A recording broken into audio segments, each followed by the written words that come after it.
今天真的是非常高兴有这个机会来跟在 LA 地区的这个华文媒体的朋友聊聊天了哈。我跟那个 Formosa Foundation 这个在美国的这个不是在台湾的哈，在美国的这个 Formosa Foundation 哈，其实渊源很深从它成立的那一年，我那时候在总统府就来这边协助那个成立的 fundraising。那时候在陆委会的时候也帮那个 Ambassador Program 在台湾所选出来的这些，给他们做一些有关于台湾的这个政策方面的一些 training。我在到华府2007年、2008年的时候，也在华府那边接见过那个这些 Young Ambassadors。所以这几年跟Ambassador 跟那个 Formosa Foundation 的这个工作机会是蛮多的。那今天真的是非常高兴有另外一次机会来这边跟Formosa Foundation 一起来努力。那今天晚上最主要的是要跟来这边参加的同仁朋友讨论到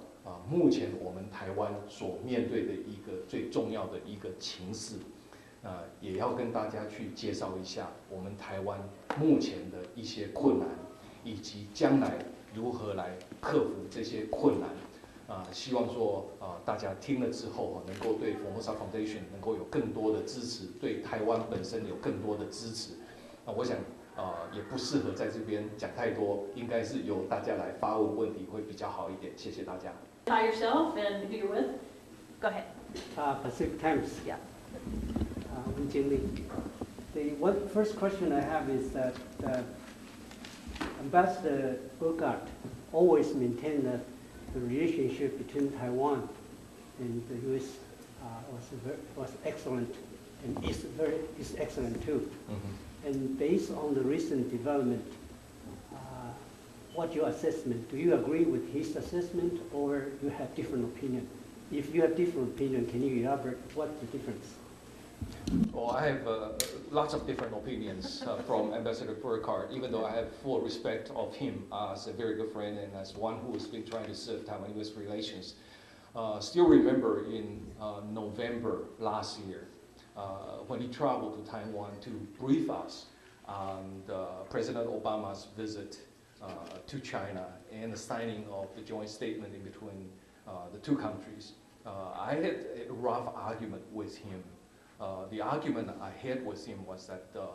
United States would sign that document with China that contains the statement that is not in Taiwan's interest or not in the United States' interest. Basically, that statement contains, the statement contained in that joint statement is like the United States respect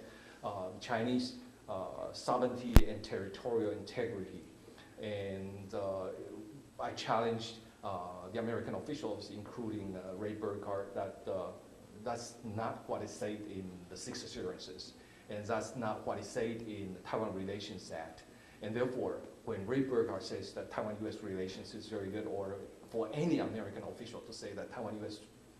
are in a very good shape, I was challenged that because the United States is doing something that is not in our interest, and that shows that there's some problems in between Taiwan and the United States, and we have to recognize that. But I can also understand that the United States would like to have the tension between Taiwan and China reduced, because the United States is caught in North Korean cases, caught in the Southeast Asian tension, caught in the war in Afghanistan, caught by the Iranian nuclearization, and the war seemed to be not ending in Iraq, and there are also other trouble spots for the United States. And the United States need to get China's help. And therefore, when the KMT government is trying to have rapprochement with China to bring down the tension, that was recognized by the United States. But when Taiwan and China are moving too close to each other, the distance in between Taiwan and the United States seems to be more distant than ever. And that, the way I see it is not in our interest. There are also hidden agenda in the current KMT government that is not in the interest, either in Taiwan or in Taiwan-U.S. relations interest. For instance, Hu Jintao spoke about other than the economic relations, there's going to be political relations. There will be negotiations for the end of hostility in between Taiwan and China. And Hu Jintao also said that there's going to be a peace agreement in between Taiwan and China. And that statement was made public at the end of 2008. But the Taiwan government has not repudiated. Taiwan government seems to be acknowledging this and seems to be recognizing it, and that will cause a problem in between Taiwan and the United States if Taiwan goes ahead with the agenda set up by China. The reason why that will be a problem for Taiwan-U.S. relations or for the United States is because the United States is also facing the problem of China rising in East Asia, has to align with Japan, has to align with South Korea in order to fend off the pressure from China. But if Taiwan is following what has been described by Hu Jintao in resolving the differences in between Taiwan and China, that would seem to put Taiwan in the hands of China, and that would not be in the interest of the United States. And as far as I understand, there are more and more American friends who started to question the merit of the current government in saying yes, or saying we're satisfied, or we are happy to the way Taiwan is moving toward China. And there are also people questioning the integrity of President Ma Ying-jeou's policies in dealing with Washington, D.C. Well, the number one fallacy, the way I see in current Taiwan government's dealing with the United States is that it doesn't have the United States in its mind. It only has China in its mind. Everything's China, including when President Ma Ying-jeou is receiving any representatives or any visitors from the United States, always talking about China rather than the United States or Taiwan-U.S. relations. And that is something that we all need to be concerned about. Yeah, can I address that just for a second too? Earlier this year, as Ambassador Wu had mentioned, there's a startling to a lot of Americans to hear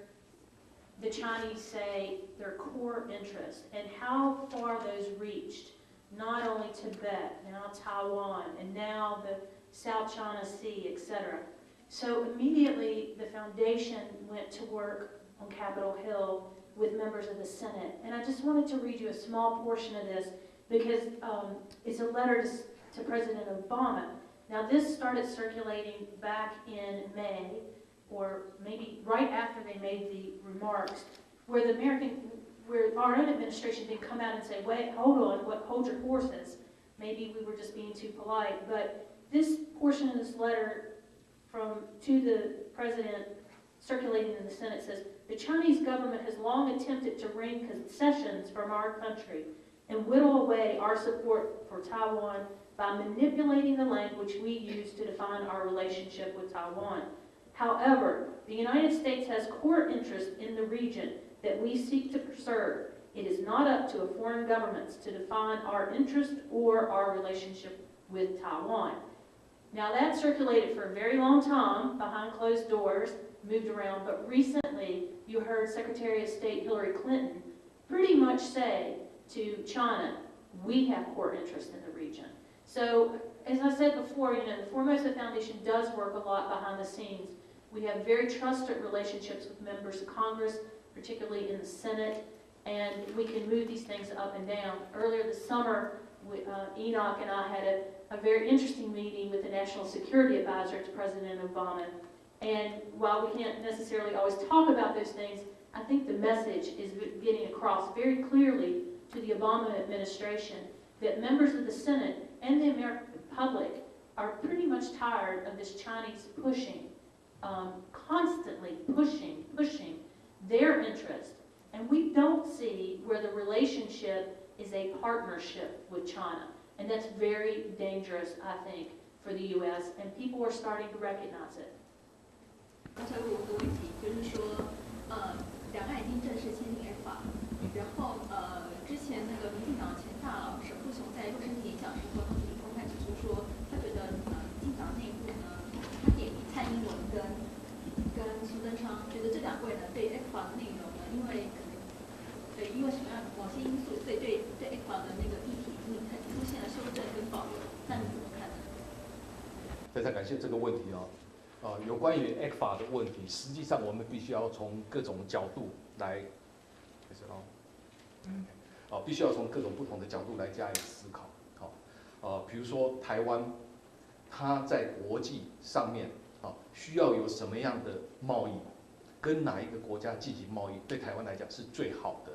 那在这种安排之下，我们的评估之下，跟中国之间的这种贸易的协定，如果有必要的话，那当然我想大家会认为说这个是可以做的。但是在台湾的问题，却是讨论不是这样子形成的。在台湾第一次有人提出来 ECFA 是马英九先生自己。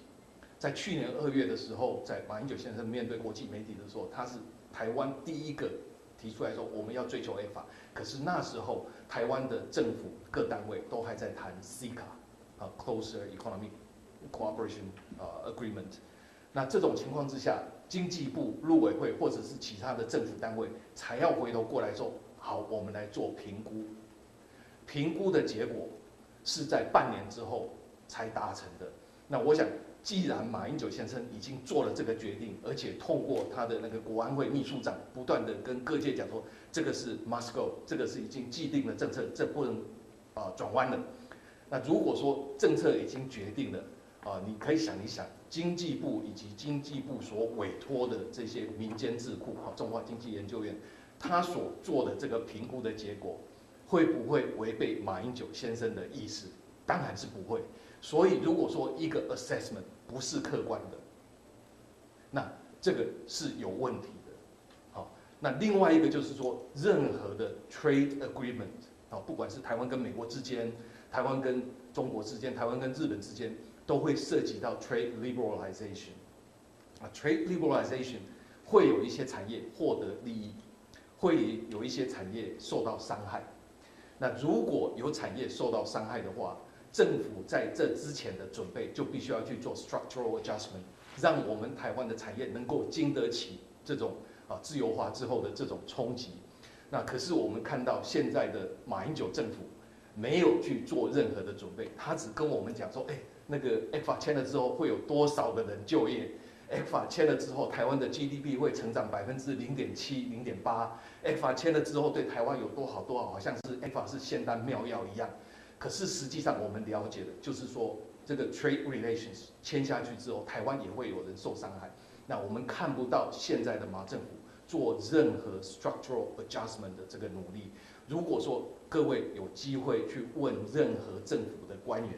他们会跟你们讲的，就是说，我们现在有一个950亿台币的一个基金，来协助那一些受到冲击的人。那协助那些受到冲击的人或者是产业的方式，是比如说一个人受到冲击的失业了，确定是因为 ECFA 引起的，他就给你半年的救济。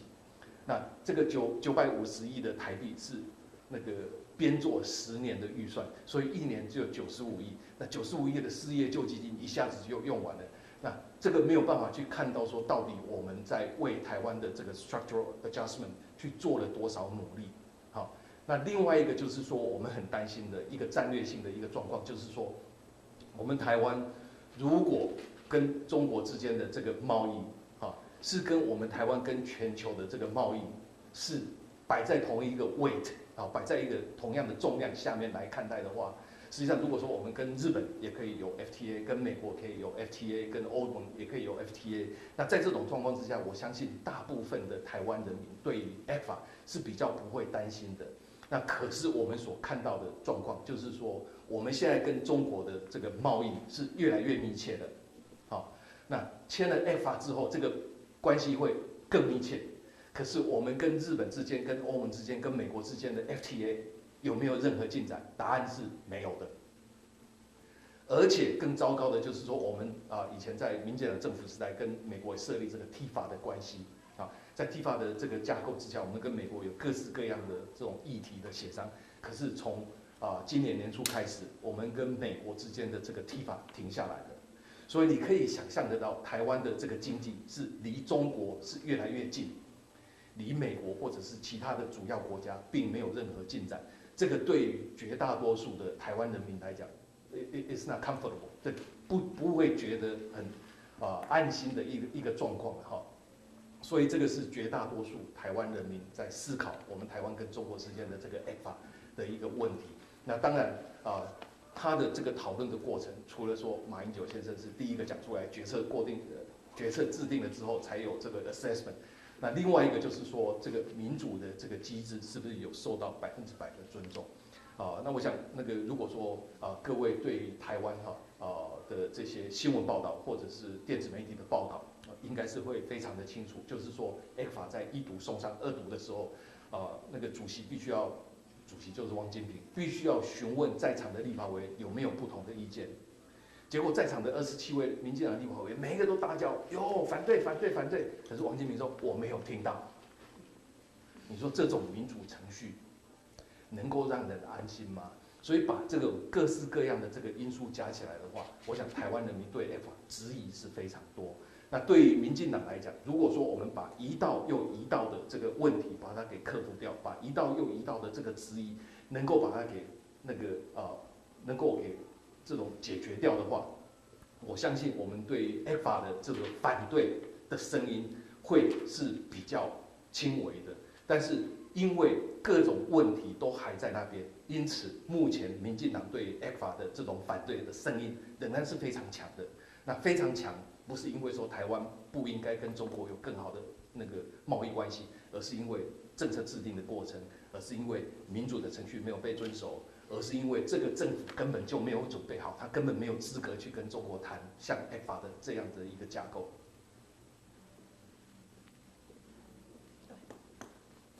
代表想请问一下，就是美中台关系仍然是台湾在国际两岸外交上面最主要的一个三角关系。那随着美中的关系，你刚刚也提到，因为伊朗、因为伊拉克、因为各种因素，美国需要中国的支持，所以关系越来越密切。那两岸的关系随着马政府他的两岸政策是亲中的，所以其实两岸关系也在改善。但是唯有台美关系其实受到牛肉，然后你也提到 TIFA 其实也有点就是停下来了。所以台美关系反而似乎有一点越来越疏远。那就您过去也曾经是陆委会主委，你也曾经是驻美代表，你怎么去看未来的美中台关系发展？我想江小姐刚刚讲的一点都没有错了哈，就是说我们台湾跟美国之间的关系是看起来是越来越疏远。虽然说美国最主要的官员不断的在陈述说他们很喜欢看到现在台湾政府在处理两岸政策上面的这种方式啦哈，可是你看牛肉小小的一个问题，都会引起这么大的震撼。我们台湾所需要的比较先进的这种防卫性的武器除了战机之外，另外还有像Aegis 神盾雷达 equipped 的这种驱逐舰等等的，我们都没有办法取得，甚至是跟美国政府来进行讨论，都会有一些困难。所以实际上的这个关系，我们跟美国之间距离是越来越远的。我还记得在去年10月的时候，前国安会秘书长苏启先生，他在谈到牛肉议题的时候，他是讲说我们跟中国已经有12个协议了，我们必须要跟美国也有来一个协议。那结果他所思考的，我们跟美国也需要有来一个协议，就是牛肉的协议。所以给美国的是这种利润很小的这种 lip service 而已。所以如果说整个政府的一个战略的考量是把美国处理美国是要用 lip service 的这种方式，那处理中国是全心拥抱的方式的话，那这个会使得台湾与中国之间的关系越来越密切，台湾跟美国之间的关系会越来越疏远。但是美国除了说在北韩议题在阿富汗等等各式各样的议题需要中国协助之外，那我想美国它本身在东亚地区也有它的这种战略的利益了哈。所以在今年的4月，我们看到中国派遣一个很大批的军舰通过琉球附近的海域到日本的东方去进行军事演习。那之后又有天安舰的事件，那中国跟越南的关系又陷入紧张等等的。那我想美国大概也了解到，除了他必须要去处理这些全球性的麻烦议题之外，他也必须要去面对中国兴起所带给地区国家的这些威胁。因此，我们可以看到，美国对于东亚地区的这个兴趣或者是利益，又重新开始了。最近跟韩国之间有联合军事演习，然后在南海地区也有跟越南的联合的军事演习。所以在这个 trend 之下，我们可以感受得出来，美方对于他在东亚地区的这个战略利益是不会疏忽的。那在这种状况下，我们台湾仍然跟美国之间有很深厚的渊源，有很深厚的关系。这个是我们一个利基。那将来如果说民进党有机会重新回到政府的话，那这个是我们必须要去思考如何来强化台湾跟美国之间的这种战略的利益。可是我担心的，就是说现在的国民党政府，他如果不是把台湾跟美国之间的这种关系当成是一个战略关系，而是一个 lip service 的话，我相信在未来这1-2年之内，台湾跟美国之间的关系还会越来越疏远。Every year when we go to Washington, we're always creating these congressional talking points for members of Congress. Basically, we hand them out, all the kids do. We research the issue, we write up things. And Amy actually knew where I was going with this. She just brought in copies of this for you all. But I wanted to give you some feedback that we got from members of Congress this year about ECFA and about trade. Trade is not a really easy issue to deal with in Congress. I worked for a Democratic senator. We were, quote, free traders from a state that's very unionized, and unions don't particularly care about free trade agreements. They've seen the damage that it's done in some cases, like NAFTA and GATT. But, however, my boss was always very supportive of trade agreements, and particularly with Asia. And in very specific terms, Taiwan. We tried for many years when I worked in the Senate to work out a free trade agreement with Taiwan. You all know the story now. There are no free trade agreements going on because fast track has been removed. However, I will say this. A lot of Democrats that we talked to in Congress this year are very concerned about ECFA, not necessarily because of Taiwan and China and how many of them feel that it's going to be, it's trapping Taiwan or it's not giving you any way out. That's one aspect of it. But really, you have to look at it, they were looking at it from a very selfish aspect. What about the U.S.? So if Taiwan and China have this, quote, special relationship, and that special relationship prevents Taiwan from trading with others, so then it becomes an exclusive relationship, then what's the U.S. going to be doing? We're in a huge economic crisis, we all know that. So one of our arguments that we pushed very hard this summer was to convince members of Congress, both in the House and the Senate, that Taiwan is an ideal country to develop a free trade agreement with, for one very specific reason. They can set the bar. And in Washington terms, what this means is we're more equal than other countries. It would be like us trading with Europe. And we don't have as many conditions, or there are not as many worries about copyright issues. And Taiwan, we feel very strongly at the foundation, and the argument that we make every summer, Taiwan sets the bar for every other free trade agreement to come down the pike, such as with Brazil and other countries. And it also alleviates and gives cover to Democrats supporting a free trade agreement, because you're not going to be losing jobs creating a free trade agreement with Taiwan. We're going to be creating jobs of the future. So we spent a lot of time this summer having that discussion. Most of the people were very open to that idea. It's the first time, I've been doing this now 5 years on this issue, it's the first time we've seen a lot of positive reaction on the free trade agreement, except from those who always have a positive reaction to it. But of course, you know, there is that ugly little hiccup about beef. And if you don't think that issue's a big deal, I can tell you I was lectured for a very long time by the senator from Montana about beef. However, we had an ambassador from Montana who now is working at the Senate Finance Committee, on the Senate Finance Committee, and she was with our program. She's a young woman from Montana. She made the best argument ever for beef and how that should not prevent the United States from having a free trade agreement with Taiwan. So I just wanted you guys to get that perspective of what we hear when we're there. and why it is so important that we continue to push those issues that you got on your little green sheet. And if you read them carefully, you'll start seeing that that language comes back at us from members of Congress themselves quoting our sheets, which we love. So next question. Go ahead.吴教授，你现在都一直在台湾嘛，哈？是。那现在台湾的 Under USMG 的这个台湾平民政府最近是在那个林基秀上，他一直强调说，这个清泉岗现在已经有美军进驻，不晓得在台湾有没有听过这个消息？我也是这次来到洛杉矶才听到说有这个台湾平民政府的这一个组织，而且听说他们在华府要开一个那个 reception 这个是我第一次听到，所以因为我不知道，所以我没有办法对这一个组织有任何的这个评论那另外这个组织如果说在清泉岗这边有美军进驻的话，我是非常怀疑说这个是事实，因为就我的了解，美国政府对于军事的这个交流，他们的这个准则是非常严格的即使像上次去年88风灾发生之后，美国要派他们的军机运送救援物资到台湾来，他们还是要把他们的这个军机上面的这个旗徽等等涂掉了所以在这种很严格的限制之下，我们在清泉岗那边会有美军进驻我真的是非常怀疑的那如果说我能够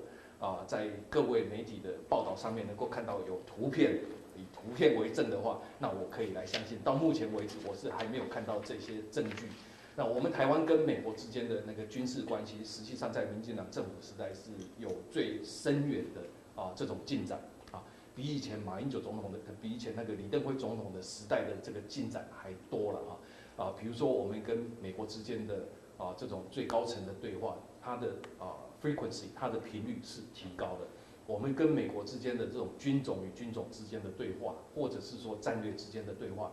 军事的这个对话它的频率以及它的强度都是不断的在上升当中，所参与的人也是越来越多了那可是现在我不晓得说我们台湾跟美国之间的这个军事关系是有深入到说美国的这个穿着制服的军人可以到台湾来，我是非常怀疑这样的，因为我所看到的，在过去这2年出头的时间，我们台湾跟美国的这种安全关系是没有任何进展的。不代表我问的就是，ECFA签订之后，有一些政治评论，包括西方的评论，他提到就是说，这样搭起一个平台，似乎也方便中国大陆对台湾的政治发展有一个直接的一个参与空间。它指的是马能不能在2012年连任，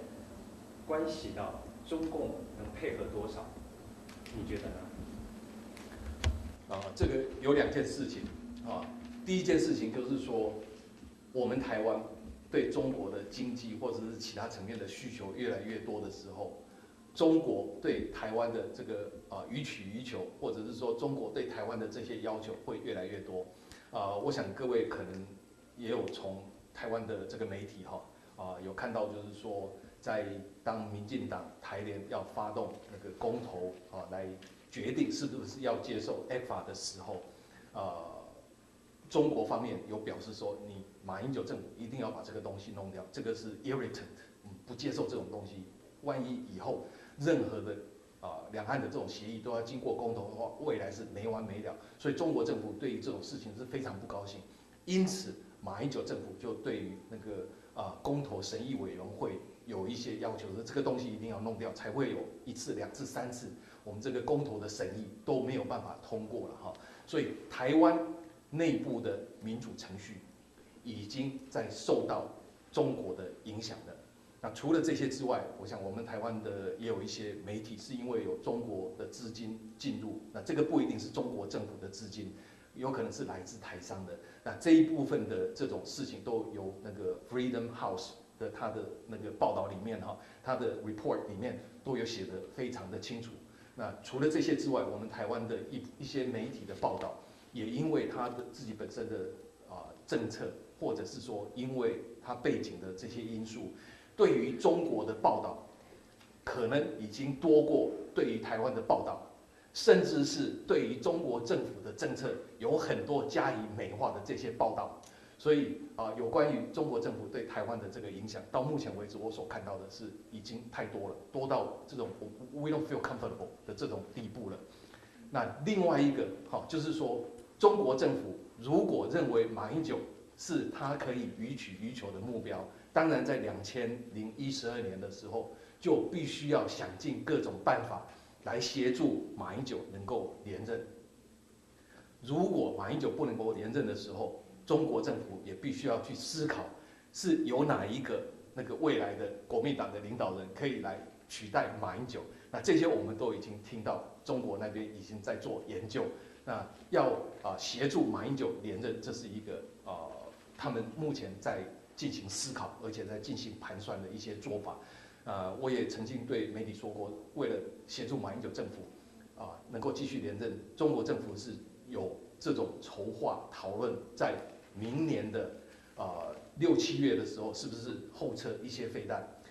制造一些台湾跟中国之间已经取得和平，或者是说中国已经不再对台湾进行军事威胁的这种假象来协助马英九能够连任。那除了这些之外，也有一些迹象显示，马英九政府正在向中国要求说，能够有更多的这些投资，能够让台湾的经济能够更好，让台湾的选民可以觉得说，只有马英九才能够处理台湾的经济。所以像这一种情况有点像说台湾民进党一个小小的完全没有钱的，必须要靠小额募款的一个小小的政党，同时在面对2个巨人不过到目前为止看起来，这个小小的这个民进党做起来好像还不错的样子在今年的年底的5都的市长的选举除了高雄跟台南仍然非常稳固之外，在台北的这种民意调查我们所看到的是苏贞昌是稳定领先郝龙斌。那如果说最近这1、2年所那个出现的这些 scandal 的话，那我想这个对郝龙斌的 campaign 是非常 detrimental 的。那在台北县或者是新北市的这个选举蔡英文跟朱立伦他们是 neck to neck， 但是传统的在做民调的，如果是平手的话，民进党通常是赢的。那目前即使在台中，那个苏家全先生还是落后的，可是他落后的幅度是越来越小，目前差距大概是7%。那距离选举还有几个月的时间，所以民进党是也有可能5都全赢，但是至少2个、3个、4个，这个可能性都是很大的那关于2012年的选举，可能各位也有听说过，台湾有一个那个学者童振源教授他所成立的那个未来事件交易研究未来事件交易所，他所做的那个大家去投资交易的有关于2012的这个总统选举的那个交易额，蔡英文是稳定领先马英九的。所以看来，即使民进党没有钱，民进党只是靠小额的捐款，不一定那个国民党加共产党是能够打败这个小小的民进党的。